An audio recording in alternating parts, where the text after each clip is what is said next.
Olá, muito boa noite, sejam muito bem-vindos a mais um episódio da websérie aqui direto no canal da Anamid, Associação Nacional do Mercado e Indústria Digital, que vem trazer muito conteúdo para que você possa utilizar no seu dia a dia, com dicas e sacadas do Brasil e também do exterior, para que você realmente fique atualizado com o que está acontecendo no mundo dos negócios e no mercado digital.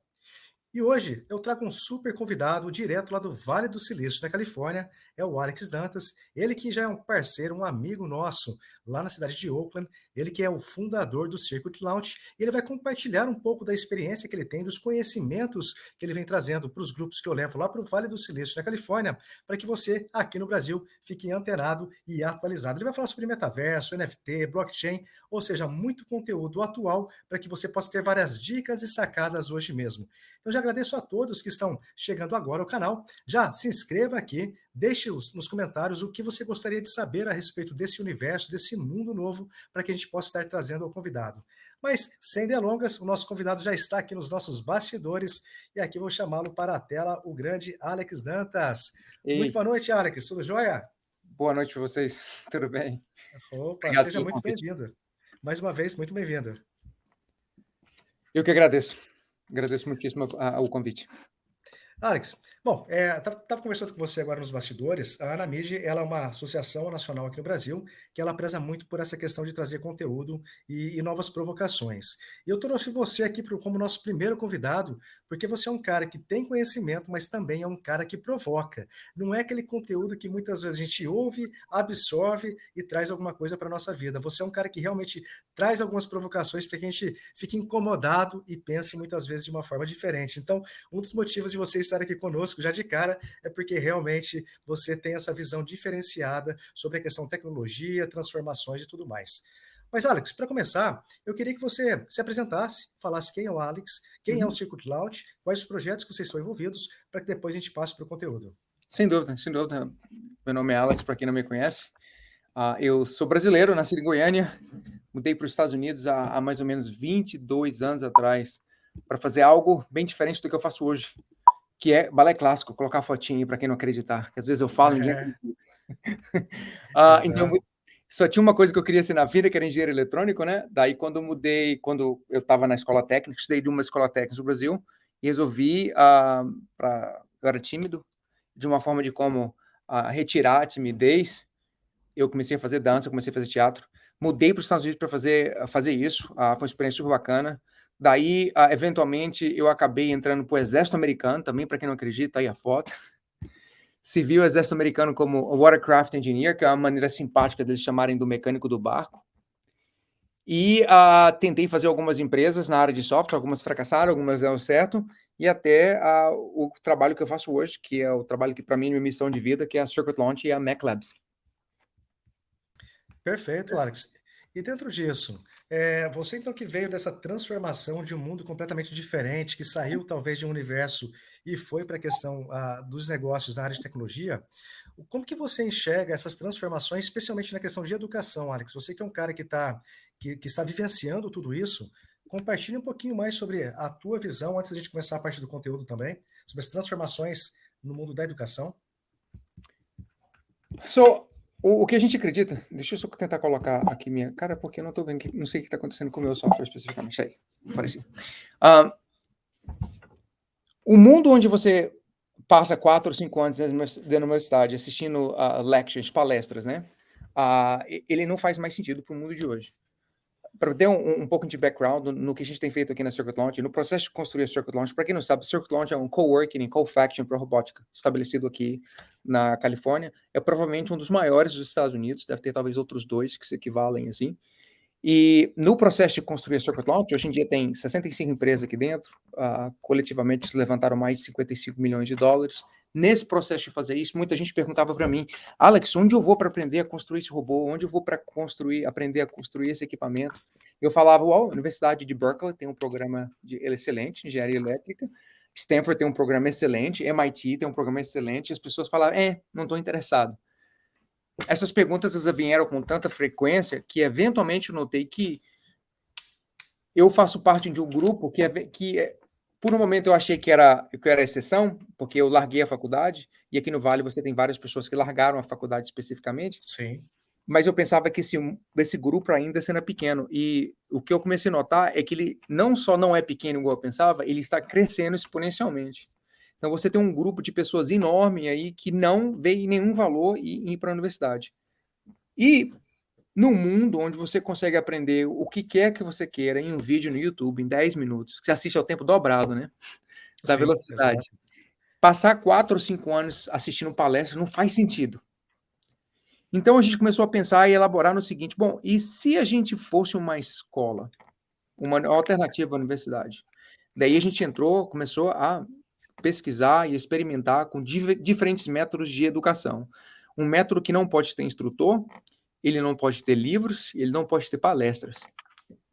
Foi aí que nasceu a MacLabs. A MacLabs é um programa alternativo para engenharia mecatrônica, onde a gente acredita que nos próximos 10 a 15 anos a gente vai poder competir com MIT ou Stanford. Ele funciona da seguinte forma: você escolhe dentro de uma livraria de projetos um projeto que você quer construir, Sim, e à medida que você vai construindo esses projetos, você começa pela sua motivação, você vai encontrando dificuldades em completar esses projetos, e aí que você sim, começa a entender a dificuldade de você a entender o que, para que você precisa matemática, para que você precisa física, mas parte de uma fonte de motivação. Você entende o porquê primeiro, né? Não é eu vou te ensinar todas as ferramentas. Aqui estão todas as ferramentas que existem, tomara que você use uma delas.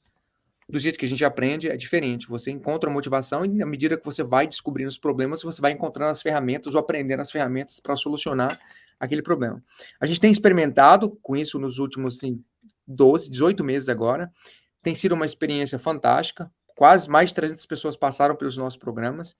E a gente acredita que com mais ou menos, talvez um ano, a gente vai ter um formato que seja muito interessante para quem quer aprender engenharia mecatrônica de uma forma diferente. Porque no mundo onde uma boa parte das edtechs, né, estão prestando atenção no sim. software, quase ninguém está prestando atenção para então ensinar mecânica, engenharia, eletrônica e telecomunicações e robótica. Então, o mundo está mudando dessa forma. Quase tudo, por exemplo, assim, eu diria que qualquer disciplina que você tenha hoje na universidade, ela pode ser substituída, as palestras, especificamente falando, elas podem ser substituídas para você poder assistir de casa. A razão do qual porque você acaba entrando numa universidade, ela vai se tornando cada vez mais óbvia, que é menos a respeito de você aprender e mais você fazer parte de um network específico. Sim, Então, uma pessoa que terminou 4 anos de universidade agora, e ela fez um teste agora, o último teste, o teste final, e ela passou naquele teste, quase provavelmente, se ela fazer aquele teste em 6 meses depois, ela sim, não vai passar aquele teste. As universidades, eu acho que elas teriam que entrar em acordo de que, no final das contas, a função delas não é ensinar especificamente, é vender certificado. Porque o que o mercado exige da universidade é o certificado. sim. A partir do momento que as universidades entenderem que é isso que elas estão fazendo, eu acho que a gente vai ter um mundo melhor, especificamente falando. Porque se é o certificado que prova que você tem um conhecimento, então a hipótese é que qualquer pessoa que passar nesse certificado, nesse teste que você faz, teria acesso ao mesmo certificado, independente de como aquela pessoa aprendeu. Entendi. Então,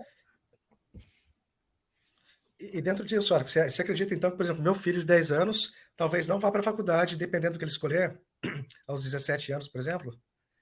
eu espero que não. Eu espero que os meus filhos não vão para a faculdade. Vai ser uma vergonha para mim se meus filhos forem para a faculdade. Porque eu não sei, seus filhos estão um pouco mais à frente do que os meus, mas assim, eu acho que a faculdade eventualmente vai ser para aquelas pessoas que não conseguiram fazer de nenhuma outra forma. Falar que, ó, você Sim. tem que ir para a universidade e tal, para aprender. Eu estou perguntando isso porque realmente eu acompanho a Circuit Launch já faz pelo menos aí 4, 5 anos Uhum. e vejo o quanto vocês dão uma atenção muito grande nessa questão da educação. E, para ser sincero, eu comungo muito da forma como você pensa. Discordo de outras quanto a questões de natureza e tudo mais, porém, quanto à questão de educação, eu te Faz digo que a gente parte. está na mesma página. Hum. Mas, Alex, bom, você está aqui para falar um pouquinho mais sobre a questão de metaverso, NFT, blockchain e tudo mais. Eu não quero te segurar, porque eu quero deixar você trazer o conteúdo que eu acho que vai realmente trazer um ponto de vista muito diferente para quem está aqui nos seguindo. Perfeito. Bom, normalmente quando eu converso sobre blockchain, eu geralmente tenho uma audiência que eu consigo enxergar e que eu consigo ter interação com ela. Sim, Então eu vou tentar o máximo que eu possa explicar isso usando as ferramentas que normalmente eu usaria para poder explicar isso de uma forma ao vivo, né? Perfeito. Então, para começar a explicar para o pessoal o que significa blockchain, eu quero que vocês entendam a intenção do que é, da razão do que as pessoas estão fazendo, falando sobre blockchain. Porque muita gente fala sobre crypto ou blockchain, eles estão realmente falando da moeda que alguém perdeu dinheiro ou ganhou dinheiro. E eu vou voltar um pouco para vocês entenderem a intenção, por que essas coisas foram criadas, para que vocês entendam no final que não tem nada a ver com a tecnologia especificamente e tem a ver com a intenção. A internet, ela está no que a gente chama hoje da fase número 3 dela, a Web 3.0. A Web 1.0 era quando a gente simplesmente só acessava a internet, a gente só passava aquele tempo todo lá pesquisando, fazendo browser, surfando na internet. A Web 2.0 foi quando não só a gente mudou desse aspecto passivo, que era só absorver informação, e a gente começou a contribuir com conteúdo para a internet. Foi quando nasceram o YouTube, Facebook, vários formatos de social media. Agora, não só você está buscando coisas que você encontra na internet, pessoas estão encontrando o que você está colocando na internet. Essa fase a gente chama de Web 2.0. Na Web 2.0, um problema sério aconteceu. São, na verdade, dois problemas. O primeiro é que a gente entregou nossas informações de graça para o âmbito público, de forma que não tem nada que você possa... acho que não teria ninguém hoje que eu não possa encontrar alguma informação daquela pessoa na internet ou descobrir várias coisas, inclusive suas informações pessoais. A segunda é que uma boa parte do tráfego foi concentrada na mão de poucas empresas.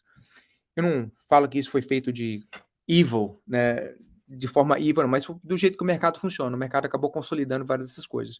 De forma que hoje, se a internet, se a AWS, a Amazon, a parar de funcionar, quebra a internet.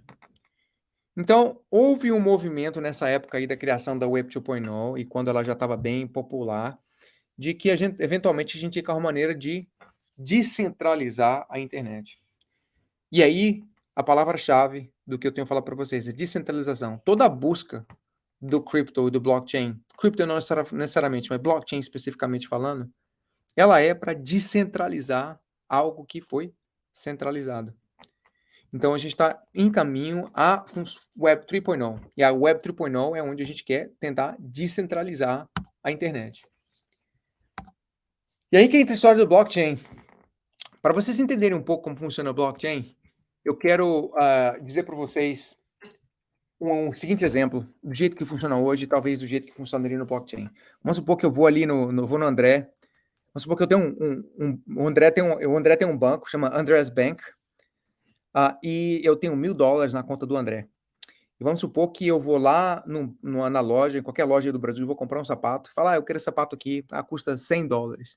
Aí a pessoa me pede o cartão, eu passo o cartão na máquina, aquela maquininha se comunica com o Andrés Bank, e ela pergunta, ei André, tem um cara aqui querendo comprar um sapato aqui de $100, ele tem dinheiro na conta? Aí o André vai lá no caderninho dele falando, Alex, tal, tem $1.000 aqui, ok. Ele tem dinheiro na conta, pode aprovar a transação. A transação é aprovada e eu vou feliz da vida para casa com o meu sapato novo. O problema é que a gente quer arrumar uma maneira, quando essa transação foi feita, o André foi lá no caderninho dele e apagou os $1.000 que estavam escritos antes e agora colocou $900. Eu gastei 100. Daí, o problema dessa transação é que a gente não gosta do André, necessariamente falando. Sem ofensa, André. Toda vez que a gente faz uma transação com ele, uma taxa é cobrada, nossa, e o André tem todo o poder sobre nossa conta. Se ele quiser negar a transação, ele vai negar, a gente não vai saber por quê. Às vezes dá problema no site dele ou no sistema dele, a gente não sabe o porquê que deu problema. E quando isso acontece, a gente está à mercê do que o André representa. Então a gente quer arrumar uma maneira de tirar o André da jogada completamente. E aí que entra a história de blockchain. No blockchain, funcionaria da seguinte forma. Vamos supor que ao invés de... vamos criar uma moeda nova agora. Vamos chamar ela de Bitcoin. Acabamos de inventar essa moeda. E vamos supor que cada moeda, para simplificar, ao invés de chamar de Bitcoin, chama de BTC. Um Bitcoin é um BTC, 2 Bitcoins são 2 BTCs, 3 Bitcoins são 3 BTCs. E vamos supor que a gente vai fazer uma transação agora e eu quero mandar 100 BTCs para o Rafael, por exemplo. Então, Alex quer mandar 100 BTCs para o Rafael. No processo normal, a gente estaria usando o banco do André para fazer isso. No blockchain, acontece da seguinte forma. Ao invés de eu precisar de uma parte central especificamente, tem um software que é usado, que ele representa quase como se fosse um banco. Esse software, o que ele faz é o seguinte, a cada 10 minutos, ele apresenta um problema, que ele pode ser um problema super fácil de resolver, sei lá, 1 mais 2, só para você ter um exemplo. A pessoa que responde, que consegue responder aquele problema corretamente, ela recebe um prêmio que hoje em dia é 6,25 BTCs, e o que ela está fazendo naquele momento é abrir uma caixinha. Essa caixinha, a gente chama ela de bloco. E dentro desse bloco vão todas as transações que foram feitas naquele momento especificamente. A cada 10 minutos, um novo problema é apresentado para todos os banqueiros. Banqueiro significando qualquer pessoa que puder resolver esse problema. Está aqui um problema. Quem conseguir resolver, quando esse problema é resolvido, uma outra caixinha é criada, todas as transações novas vão entrando dentro da caixinha. A gente chama de caixinha número 1, bloco 1, caixinha número 2, bloco 2, e assim vai, de 1 até o infinito. De forma que eu posso verificar qualquer transação em qualquer momento que aconteceu relacionado com determinado bloco. A única coisa que eu preciso fazer é achar o bloco e encontrar a informação especificamente. Só que, ao invés de um problema fácil como esse que eu estou falando para vocês, o problema ele é tão difícil que a única forma de você resolver esse problema é usando uma máquina específica que a gente chama de minerador. A única função dessa máquina é tentar adivinhar a resposta para aquele problema. Qualquer um pode ter uma máquina, qualquer um pode ser um banco, nessa verdade, que a gente chama de minerador, qualquer um pode ser um minerador, qualquer um pode ter uma máquina dessas, e qualquer um pode colocar a máquina para tentar resolver o problema e, eventualmente, ganhar um bloco. Quando você ganha um bloco, você recebe um prêmio, que hoje é de 6,25 BTC. E esse é o blockchain do Bitcoin especificamente. Ele facilita você fazer transações de um ponto A para o ponto B, do Alex para o Rafael, por exemplo. E a única coisa que você está fazendo é transferindo números de um lado para o outro. Daí, alguém falou, bom, esse processo é super interessante, porque esse é o processo do Bitcoin especificamente, esse é o blockchain do Bitcoin. Daí alguém falou, isso é super interessante, que tal, ao invés de eu poder mudar simplesmente números de um lado para o outro, eu pudesse escrever código. Então, eu vou escrever código no blockchain especificamente. E quando você está escrevendo código no blockchain, significa que você pode executar certas ações. Por exemplo, toda vez que houver uma transação, eu vou receber 5% daquela transação. Não importa quantas delas foram feitas, desde que você use essa moeda especificamente, eu vou estar recebendo 5% dessa transação. E aí que nasceu o Ethereum. O Ethereum é um competidor do blockchain, onde um russo que morava no Canadá, criou esse blockchain, o que a gente chama de blockchain programável. Ele permite com que você coloque código nessas transações, de forma que toda vez que aconteça uma transação, uma outra coisa acontece. Coisa essa que pode ser a pessoa que criou receber uma porcentagem daquela transação. E esse blockchain é chamado de Ethereum. O Ethereum teve vários melhoramentos do blockchain, do blockchain do Bitcoin. Ao invés de você fazer um bloco a cada 10 minutos, que era o caso do blockchain, no Ethereum você faz um a cada 15 segundos. Ao invés de você fazer 7 transações por segundo, no blockchain do Ethereum você faz 30 transações por segundo. Então ele teve um melhoramento muito grande. Porém, mesmo ele tendo um melhoramento grande, quando você compara com as transações financeiras normais, de Mastercard ou Visa, por exemplo, Mastercard consegue fazer 3.500 transações por segundo, a Visa consegue fazer 30 mil transações por segundo. Fazer 30 transações por segundo igual o Ethereum faz, mesmo que seja um melhoramento gigante em relação ao Bitcoin, não consegue competir. Por isso, nasceram-se vários outros blockchains, são vários deles. Alguns deles tentando competir com o blockchain do Bitcoin especificamente, onde você só está tentando mudar números de um lado para o outro, portanto você está competindo com moeda, né, com dinheiro especificamente, e você tem vários outros que você pode programar. E um dos mais famosos deles hoje eu diria que seja o Solana. No Solana você consegue fazer 65 mil transações por segundo e cada transação custa menos de 1 centavo. Então agora começou a ficar super interessante.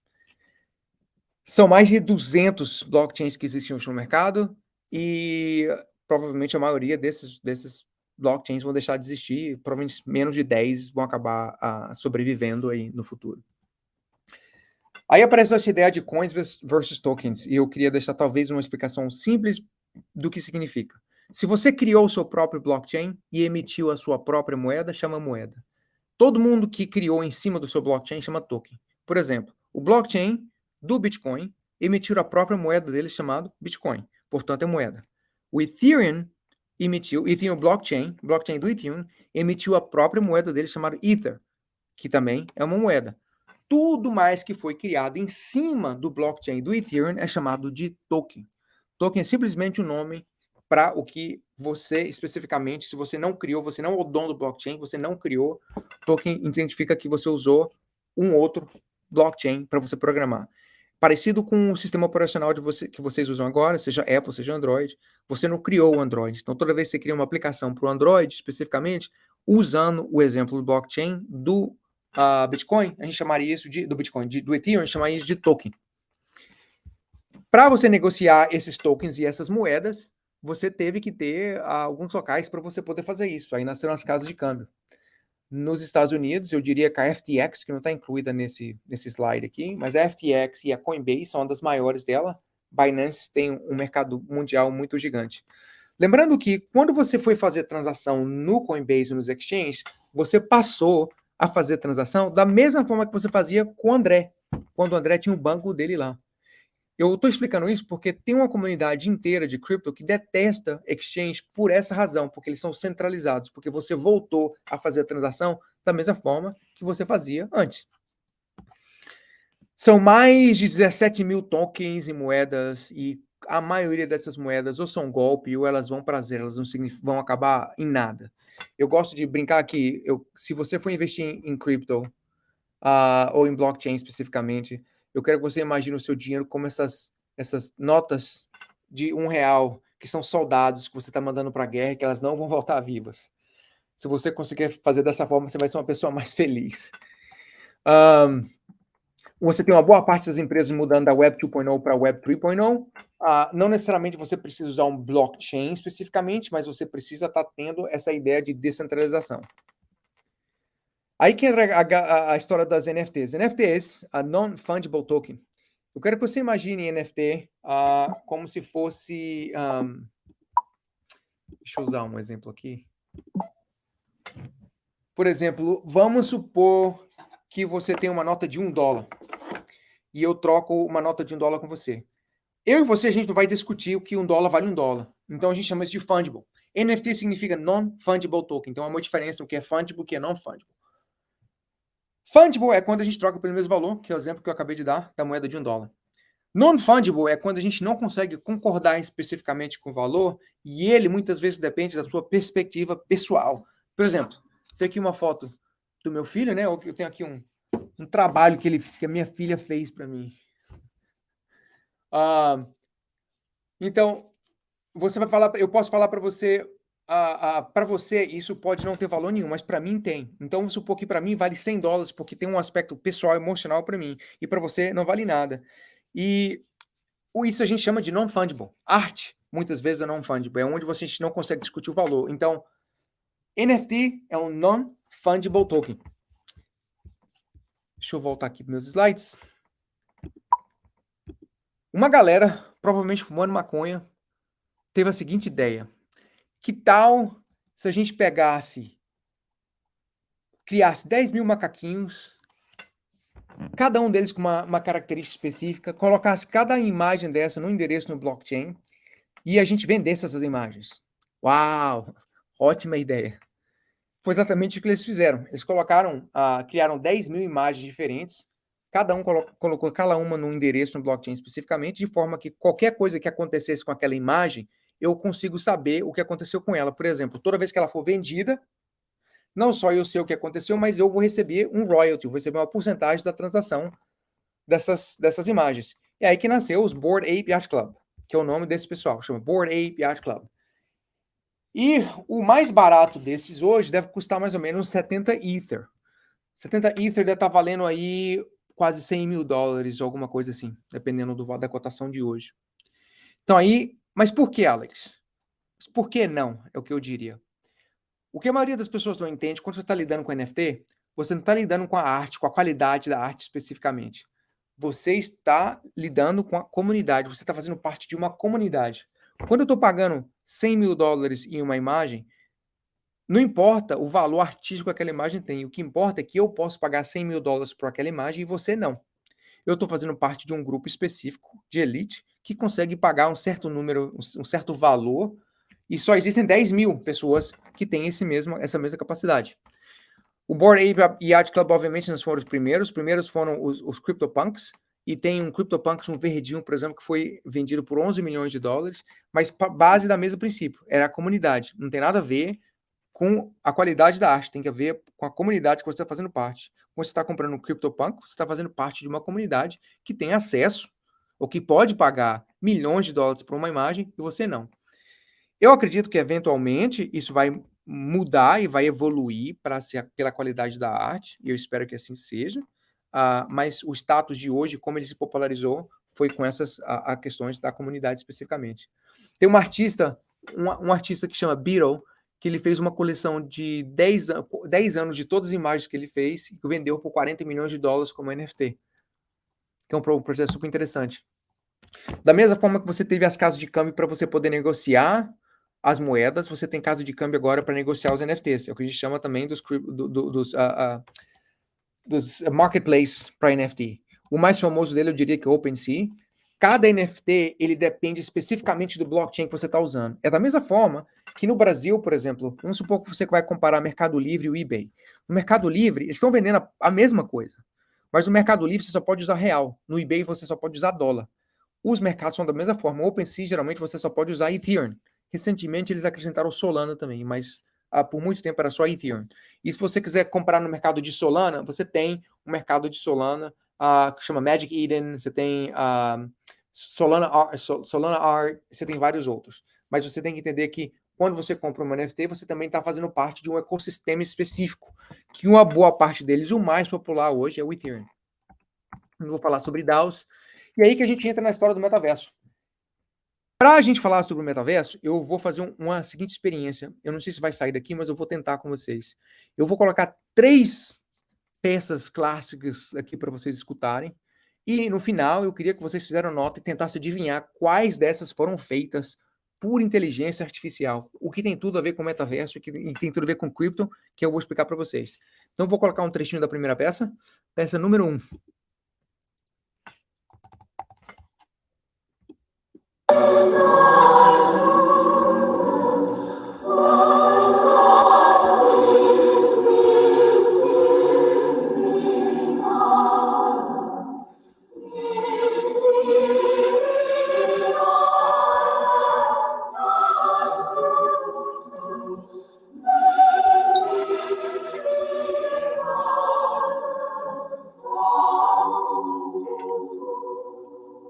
André, o som saiu aí? André, o som saiu. Perfeito, Alex. Saiu certinho. Ok, beleza. Peça número 2.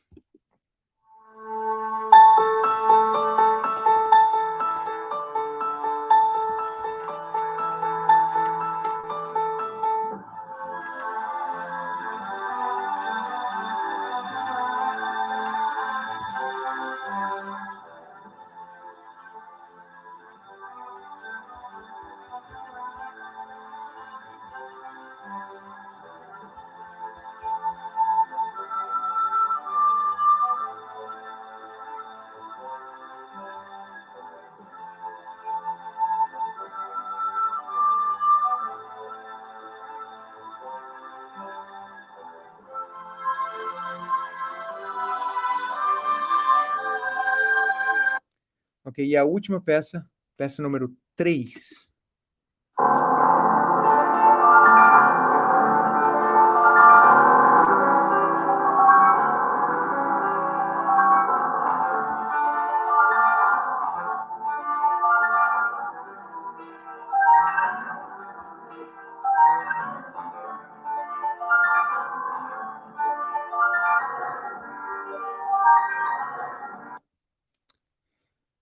No final aqui, eu volto e falo para vocês exatamente quais essas são. Mas eu acabei de notar que quem está assistindo o vídeo talvez pode ter uma noção ali pelas imagens que apareceram, que só agora eu notei que elas apareceram na imagem de vocês. Mas tranquilo. Metaverso. Quando a gente está falando do metaverso, se você já jogou algum videogame na sua vida, você já fez parte do metaverso. Ele especificamente falando, ela, não teve muito a ver, o desenvolvimento que aconteceu no metaverso nos últimos 10 anos não foi muito significativo. Muitas das mudanças que estão acontecendo hoje têm muito a ver com o que foi feito em blockchain e do que foi feito em cripto. Quando a gente está falando de metaverso, a gente está falando praticamente de 3 formas de você acessar esse metaverso. Você está falando de virtual reality, que é quando geralmente você está colocando...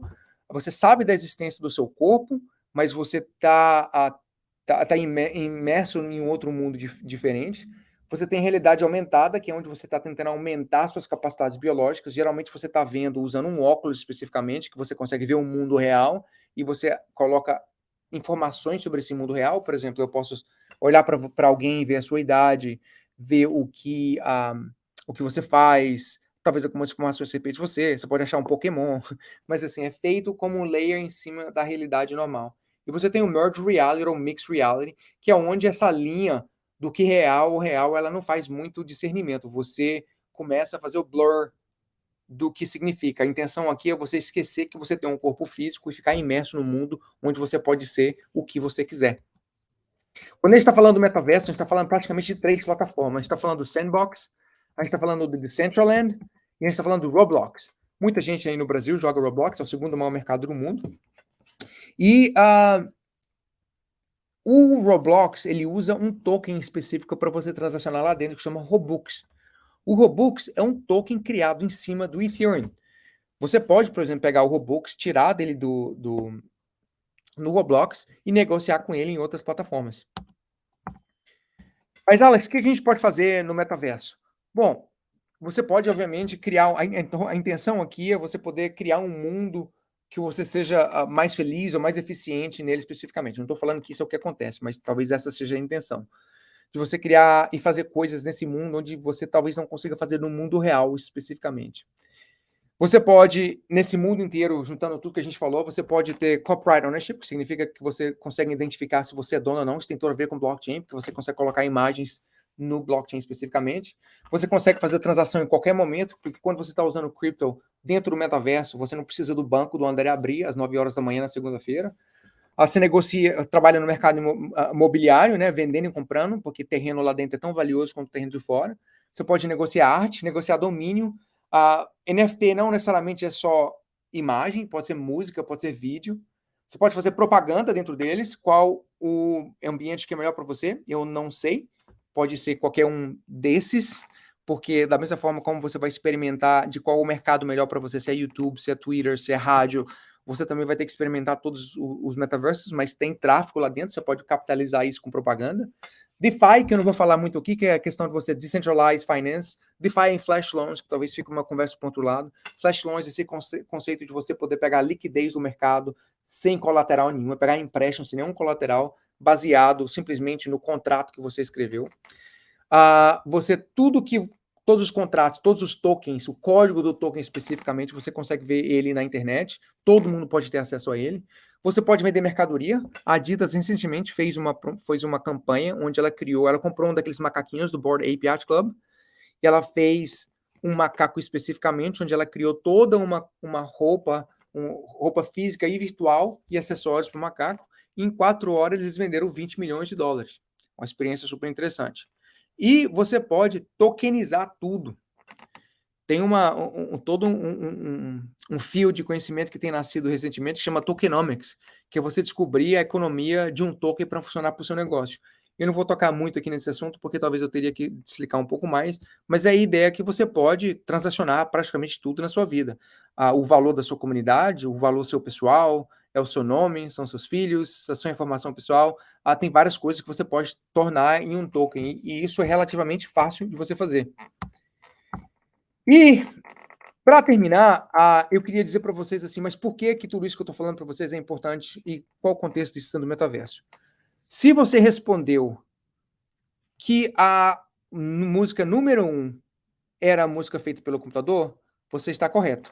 Se você respondeu que a música número 2 era feita pelo computador, você também está correto. Se você respondeu que era a número 3, você também está correto. Todas as 3 foram feitas por inteligência artificial. Mas o mais importante não é o fato de elas terem sido feitas por inteligência artificial. É que elas foram feitas, 2 delas, há 15 anos atrás.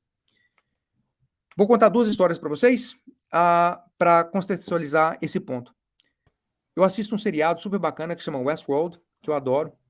E no Westworld, para quem não sabe, esse parque de diversões, onde você pode fazer tudo nesse parque de diversões, geralmente você não vai poder fazer no mundo civilizado. Você pode matar, você pode estuprar, você pode fazer coisas absurdas, mas todas as pessoas lá dentro são androides. São parecidas exatamente como ser humano, elas sangram como ser humano e etc. Esse cara está se preparando para entrar dentro do parque, e ele conversa com essa mulher, e ele pergunta para ela assim, você é de verdade? E ela fala, se você não consegue dizer a diferença, que diferença faz? Uma outra história é a do Keanu Reeves. Para quem nunca assistiu o Matrix 4 é um filme muito ruim, mas o Keanu Reeves ele foi filmado aqui em São Francisco, que é perto de onde eu tô. O Keanu Reeves ele fez estava dando uma entrevista recentemente, falando que ele foi jantar na casa de um amigo dele, que tinha 3 filhas, e uma de 11, uma de 15 e uma de 17, e elas nunca tinham assistido Matrix. E ele falou para eles, explica aí para elas o que é o Matrix. Aí falou, bom, é a história desse cara que ele morava no mundo virtual, que ele queria sair desse mundo virtual e queria ir para o mundo real. Aí a mais jovem perguntou, mas por quê? Ele falou, bom, vou explicar de novo. O cara descobriu que ele estava vivendo num mundo que era virtual e ele estava fazendo de tudo para sair desse mundo e ir para o mundo real. E ela perguntou, mas por quê? E ele perguntou para ela, mas você não se importa se é real ou não é real? E ela falou, não. E aqui o ponto que eu quero deixar para vocês, e talvez isso faça um pouco de sentido, por que as pessoas estão fazendo metaverso, por que o cripto faz sentido.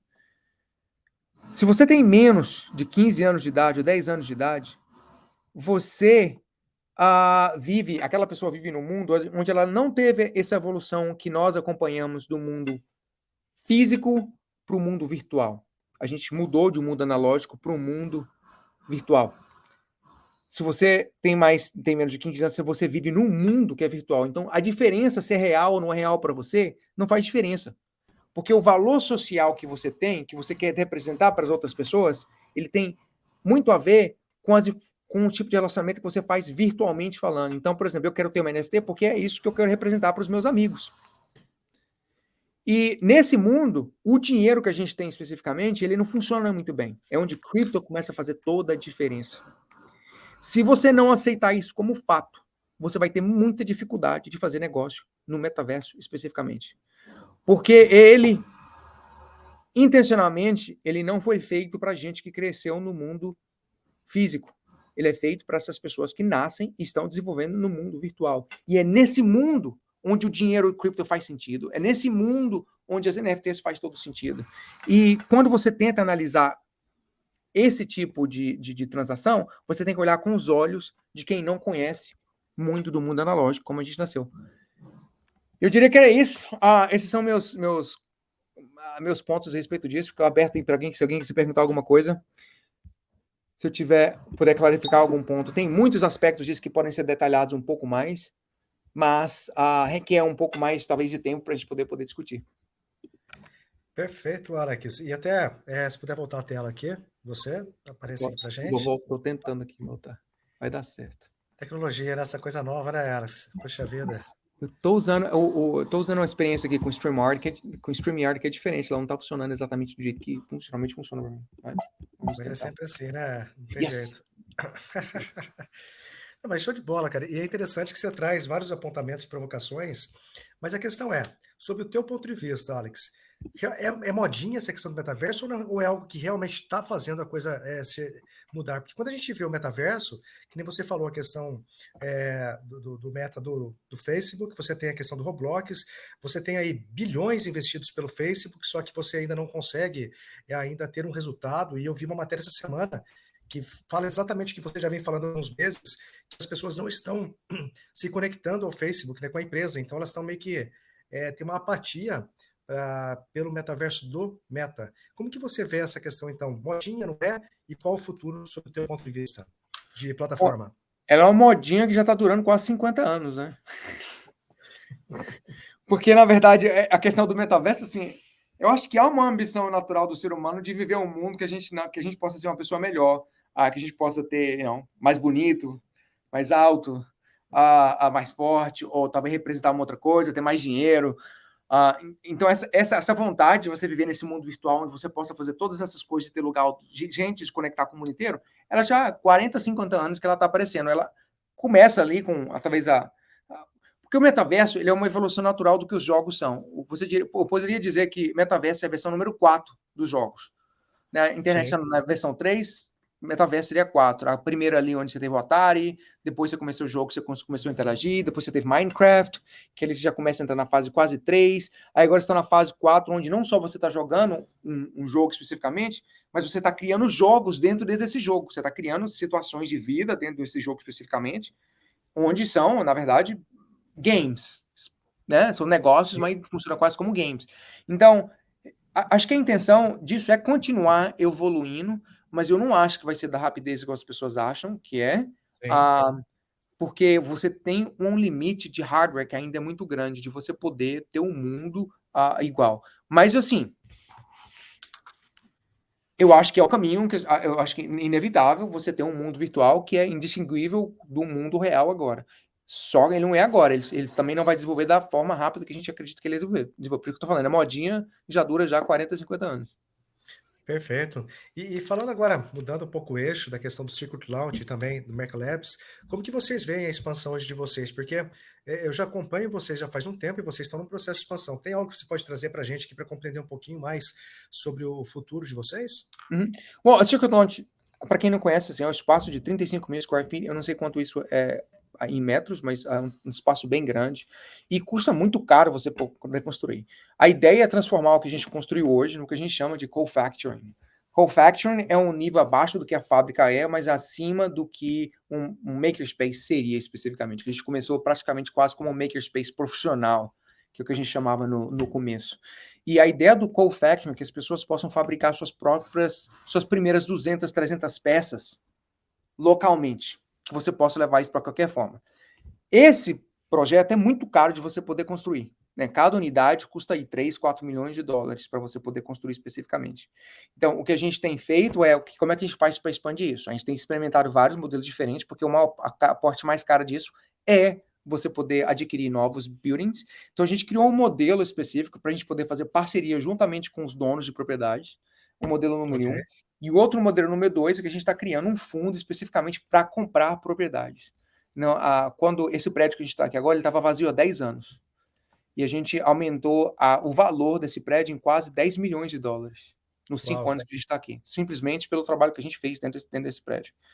E a gente acredita que a gente possa fazer a mesma coisa para a gente, gerar os perfeito. 10 milhões de dólares para a gente mesmo. Então, o processo de expansão ele tá pendente, né, nesses números que bater, e a gente está conversando com 6 estados no momento. Alguns estão interessados em oferecer prédios para a gente. A ideia é que a gente tenha uma Circuit Launch em cada estado dos Estados Unidos até o final de 2025. E no segundo semestre do ano que vem, eu gostaria de ter implementado uma no Brasil, que é uma maneira de talvez de eu poder. O Brasil ter um capital humano maravilhoso, é uma maneira de eu poder interagir com o mercado local do Brasil. Perfeito.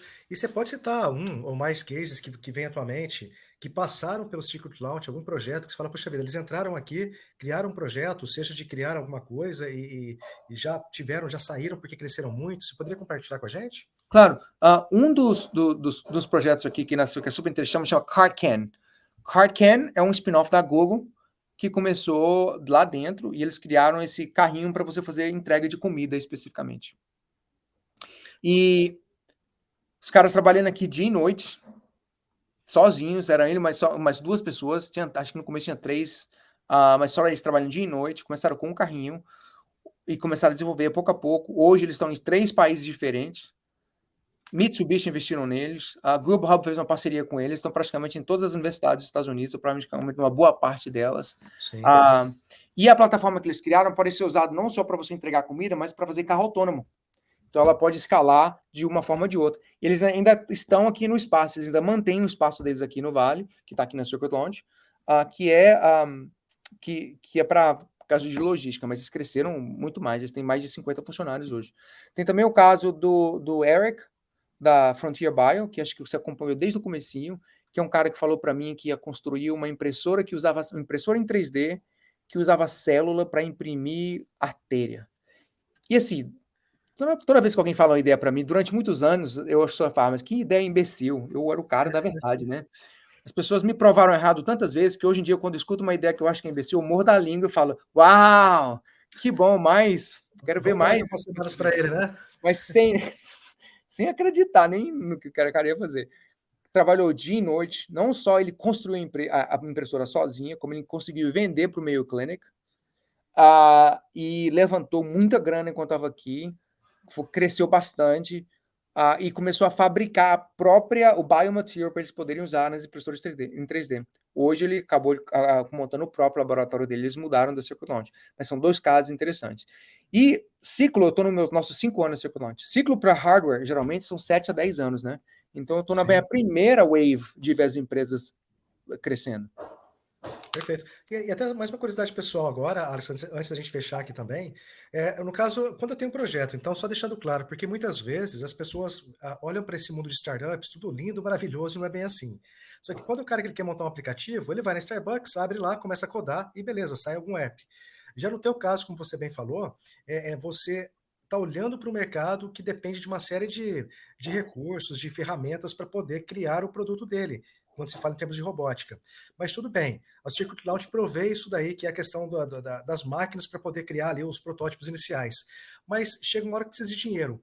O Circuit Launch, ele está criando um ecossistema que conversa com investidores. Como que está sendo isso ou não? Ali é só realmente o espaço em termos de recursos técnicos, mas quando ele precisa acessar um networking para essa área de investimentos, o Circuit Launch acaba não tendo tanto acesso.